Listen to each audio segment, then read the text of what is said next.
Hello guys. So last lecture में हम लोगों ने थर्मोडायनामिक प्रोसेस डिस्कस किए थे। इरिवर्सिबल प्रोसेस क्या होता है और रिवर्सिबल प्रोसेस क्या होता है, राइट गाइस। उसके हम लोगों ने दो एग्जांपल बेहतरीन लिए थे कि किस वाले केस में हम लोगों को इरिवर्सिबल प्रोसेस बोलना है और किस वाले प्रोसेस में हम लोगों को रिवर्सिबल बोलना है। तो उसके बाद में गाइस एक वर्ड आता है क्यूसी स्टैटिक प्रोसेस। अभी ये क्यूसी स्टैटिक प्रोसेस क्या होता है ये भी हम लोग देख लेंगे।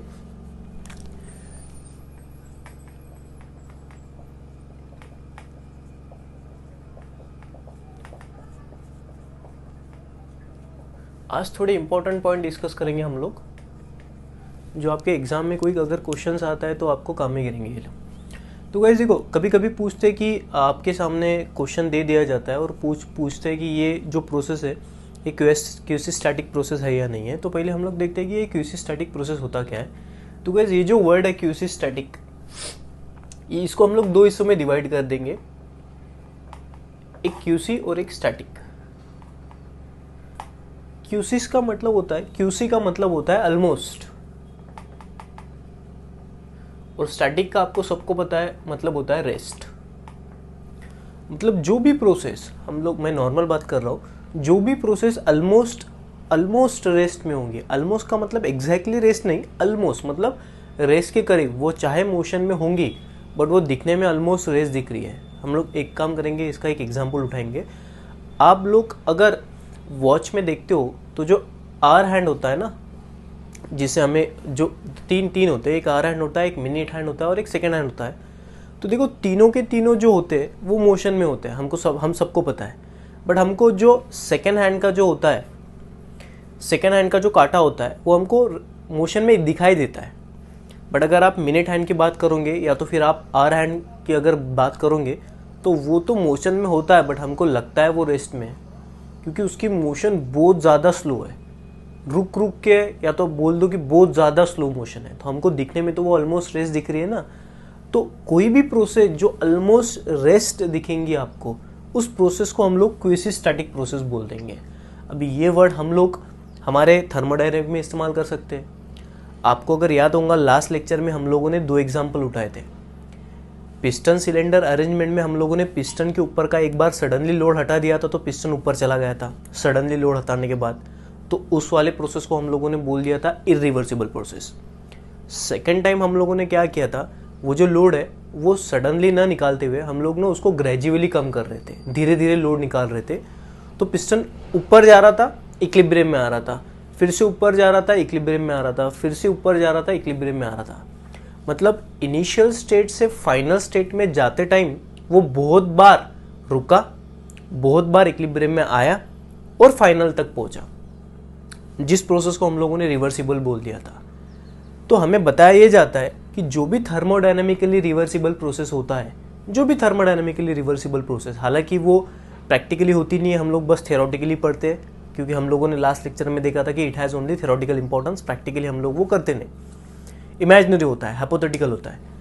तो जो भी थर्मोडायनामिकली रिवर्सिबल प्रोसेस होते हैं गाइस, वो आपको इतने स्लो होते हैं, इतने स्टेप में होते हैं, ऑलमोस्ट स्लो होते हैं, वो बहुत ज़्यादा स्लो होते हैं। वो ऑलमोस्ट स्लो होने के कारण हम लोग उस वाले प्रोसेस को बोलते हैं क्यूएस्टैटिक प्रोसेस, क्यूसी स्टैटिक प्रोसेस। तो कभी कभी थर्मोडायनामिकली रिवर्सिबल प्रोसेस को एक दूसरा नाम क्या आ जाएगा, क्यूसी स्टैटिक प्रोसेस। आई बात समझ में? तो हालांकि आपको इसका डेफिनेशन कोई पूछता नहीं, बट अगर पूछ भी लिया तो डेफिनेशन बड़ा सिंपल है कि the process which is almost slow. फिर से I repeat, what is QC static process? The process which is almost slow and each intermediate is in equilibrium. ऐसी प्रोसेस जो प्रोसेस बहुत ज़्यादा स्लो हो और हर इंटरमीडिएट स्टेट जो हो आ रही है वो हर इंटरमीडिएट स्टेट इक्विलिब्रियम में होंगी, उस वाले प्रोसेस को हम लोग बोलते हैं क्यूसी स्टैटिक प्रोसेस। अभी ये इंटरमीडिएट का क्या पॉइंट निकाला सर आपने बीच में? तो देखो, कल अगर आप नोटिस करोगे, कल का हमारा एग्जाम्पल, लास्ट लेक्चर का हमारा एग्जाम्पल, तो हम लोग पिस्टन एक पोजीशन से दूसरे पोजीशन पे लेके गए थे। तो पिस्टन जब इनिशियल पोजीशन से फाइनल पोजीशन पे जा रहा था तो रुक रुक के जा रहा था।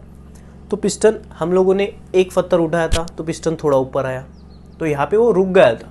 अब ये रुक गया था तो हम लोग बोल देंगे कि सर ये तो रुक गया, तो अभी तो फिर ये इक्विलिब्रियम वाला स्टेट है। तो इनिशियल और फाइनल स्टेट के बीच वाले ये जो सारे स्टेट है इनको हम लोग इंटरमीडिएट स्टेट बोलते हैं। आई बात, ज़्यादा जैसे ऑर्गेनिक केमिस्ट्री में जैसे इंटरमीडिएट डेवलप होता है ना, उसी तरह इसमें भी हम लोग इंटरमीडिएट वर्ड इस्तेमाल कर रहे हैं। एनीवे, तो थर्मोडायनेमिकली जितने भी रिवर्सिबल प्रोसेस होंगे वो सारे रिवर्सिबल प्रोसेस को हम लोग बोलते हैं क्यूसी स्टैटिक प्रोसेस। ठीक है, ये एक पॉइंट काम का था। उसके अलावा हम लोग 2 पॉइंट और डिस्कस करेंगे, वो देखो पॉइंट क्या है।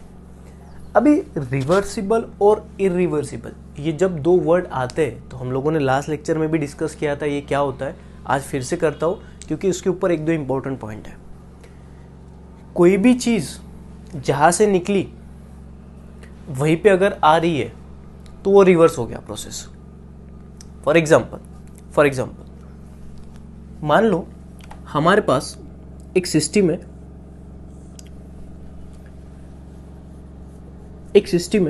जो किसी तो भी स्टेट में है, किसी तो भी पोजीशन पे। हम लोग बोलते हैं इनिशियल पोजीशन, इसलिए 1 बोलते हैं। मान लो अब आपकी ये सिस्टम में आपने कुछ चेंजेस किए, प्रेशर बदला, वॉल्यूम बदला, कुछ ना कुछ चेंजेस किए। उस चेंजेस की वजह से अभी सिस्टम कुछ थोड़ी अलग दिख रही है, मतलब सिस्टम कुछ फाइनल स्टेट में चलेगी। और ये फाइनल स्टेट में जाते टाइम उसने ये वाला पाथ फॉलो किया और यहाँ पे आ गई। अब इस पाथ का नाम मैं दे रहा हूँ ए। अभी सुनो बात, अब ये तो हो गया प्रोसेस। अभी हम लोग इस वाले प्रोसेस को रिवर्सिबल तब बोलेंगे जब ये सिस्टम 2 पोजीशन से अगर 1 नंबर के पोजीशन पे खुद ब खुद आ रही है या तो फिर थोड़ा सा एक्सटर्नल फोर्स या थोड़ा सा पैरामीटर बदलने से सिस्टम फाइनल पोजीशन से वापस इनिशियल पोजीशन पे आ रही है, तब हम लोग बोलते हैं रिवर्सिबल। अदरवाइज हम लोग बोलते हैं इरिवर्सिबल। बट इसमें भी 1-2 पॉइंट छुपे हुए हैं, वो देखो क्या। माना सिस्टम आपकी इनिशियल पोजीशन से फाइनल पोजीशन पे चलेगी और उसने जो पाथ फॉलो किया वो पाथ फॉलो किया ए, हम उसको ए नाम दे रहे हैं। अभी अगर आपकी सिस्टम फाइनल पोजीशन से इनिशियल पोजीशन पे आती है बट उसका जो पाथ है वो पाथ अगर अलग है तो हम इसको रिवर्सिबल बोलेंगे नहीं, हम इसको इरिवर्सिबल ही बोलेंगे। मेरी बात समझ लो क्या है। इनिशियल से जाना फाइनल तक और फाइनल से इनिशियल तक आना, यही 2 पॉइंट रिवर्सिबल और इरिवर्सिबल डिफाइन नहीं करते।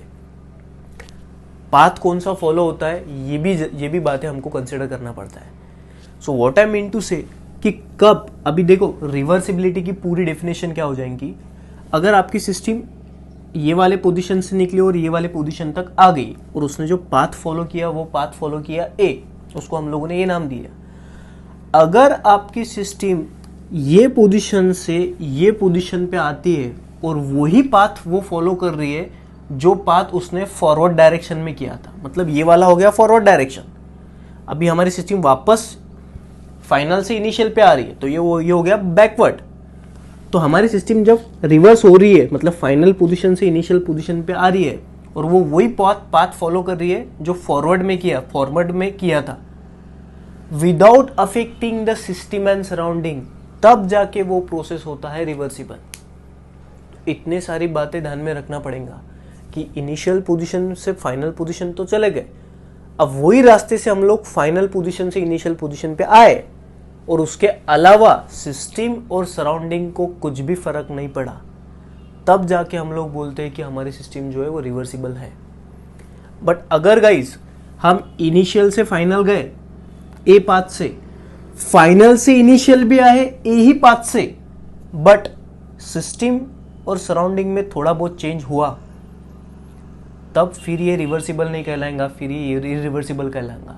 बच्चे बोलते हैं सर इनिशियल से फाइनल गया, फाइनल से इनिशियल में भी वो सेम ही पाथ लिया, तो अब तो रिवर्सिबल बोल दो। नहीं, उसने पाथ भी फॉलो किया, सेम पाथ फॉलो किया वापस आते टाइम भी, बट सिस्टम और सराउंडिंग में चेंजेस हो गए ना, तो फिर ये रिवर्सिबल नहीं, ये रिवर्सिबल होता है। हम लोग इसका बेस्ट एग्जांपल दे देंगे। एग्जांपल देखो क्या है। मान लो एक आपके पास ब्लॉक है, ये ब्लॉक आप लोगों ने छोड़ दिया, ये ब्लॉक यहां से यहां तक आ गया, ये हो गया फॉरवर्ड। अब उसके बाद अगर यहां से ये ब्लॉक वापस यहां पे आता है, मतलब जाते टाइम ये वाला पाथ था, अभी आते टाइम भी सेम पाथ है, तो फाइनल से इनिशियल आ गया, सर पाथ तो सेम है तो इसको रिवर्सिबल बोल दो। नहीं, आप देखो ये जो सरफेस होगा ना, ये सरफेस ये थोड़ा गर्म हो गया होगा फ्रिक्शन की वजह से, तो फिर थोड़ा तो चेंजेस हो गया ना सिस्टम और सराउंडिंग में, गर्म हो गया, हीट कुछ ना कुछ एक्सचेंज हुआ फ्रिक्शन की वजह से, तो फिर ये रिवर्सिबल नहीं है। तो रिवर्सिबल की पूरी कंडीशन क्या है, क्यूसी-स्टैटिक की पूरी क्यूसी-स्टैटिक प्रोसेस तब होगा जब आप इनिशियल से फाइनल जिस पाथ से जा रहे हो उसी पाथ से अगर आप फाइनल टू इनिशियल आओगे without affecting the system and surrounding, तब जाके वो प्रोसेस रिवर्सिबल होता है। इसलिए हम लोग बोलते हैं कि जो रिवर्सिबल प्रोसेस होता है वो हमको कभी देखने में नहीं मिलता। It has only a theoretical importance as far as thermodynamics is concern. बाकी आपके साइंस में अलग टॉपिक, मतलब डिपेंड करता है टॉपिक कौन सा है, रिवर्सिबल और इरिवर्सिबल के केस में। थर्मोडायनामिक में तो हम लोग रिवर्सिबल और इरिवर्सिबल इसी तरह डिफाइन करते हैं। ये पैरामीटर होंगे तब आप लोग बोल दो कि ये थर्मोडायनामिकली रिवर्सिबल है, तब आप बोल दो थर्मोडायनामिकली इरिवर्सिबल है। Clear guys? सेकेंड, अभी हम लोगों ने ये जो प्रोसेस है, ये सारे प्रोसेस तो हम लोगों ने डिस्कस कर दिए, ठीक है। तो मेन फिर से आ जाओ हमारे पहले पॉइंट के ऊपर। हम लोगों ने प्रोसेस स्टार्ट किया था कि सिस्टम आपकी एक स्टेट से दूसरे स्टेट में जा रही है, तो ये जो ऑपरेशन है इस ऑपरेशन को ही हम लोगों ने प्रोसेस बोल दिया। तो हम लोगों ने 5 प्रोसेस डिस्कस किए। एक isothermal process, adiabatic process, isobaric process, isochoric process और साइक्लिक प्रोसेस। ये 5 प्रोसेस है। अब ये क्या होता है हम लोगों ने डिस्कस कर दिया ऑलरेडी। अब इन 5 प्रोसेस में कभी कोई प्रोसेस रिवर्सिबल होंगी या तो फिर कभी कोई प्रोसेस इरिवर्सिबल होंगी। अभी हमारा पूरा जो कुछ भी छोटे मोटे नाम थे वो सारे क्लियर हो गए। अभी हम लोग थोड़ा थोड़ा थर्मोडायनामिक्स लॉ के पॉइंट ऑफ व्यू से डिस्कस करेंगे। अभी एक एक साइंटिस्ट का कुछ ना कुछ ऑब्जर्वेशन होगा, वो through law, thermodynamically law, first law, 0th law, इस लॉ के पॉइंट ऑफ व्यू से हम लोग समझेंगे। बट वो लॉ समझने के लिए हम लोग ये जो वर्ड है रिवर्सिबल, इरिवर्सिबल, एडियाबेटिक, आइसोकोरिक, ये पूरा समझना ज़रूरी है।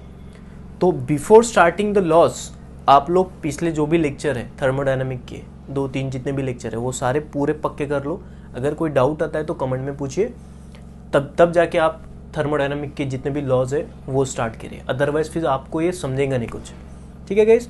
सो आई होप कि आज की जो नोट थी हमारी क्यूसी-स्टैटिक प्रोसेस क्या होता है वो आपको समझ में आएगा होगा।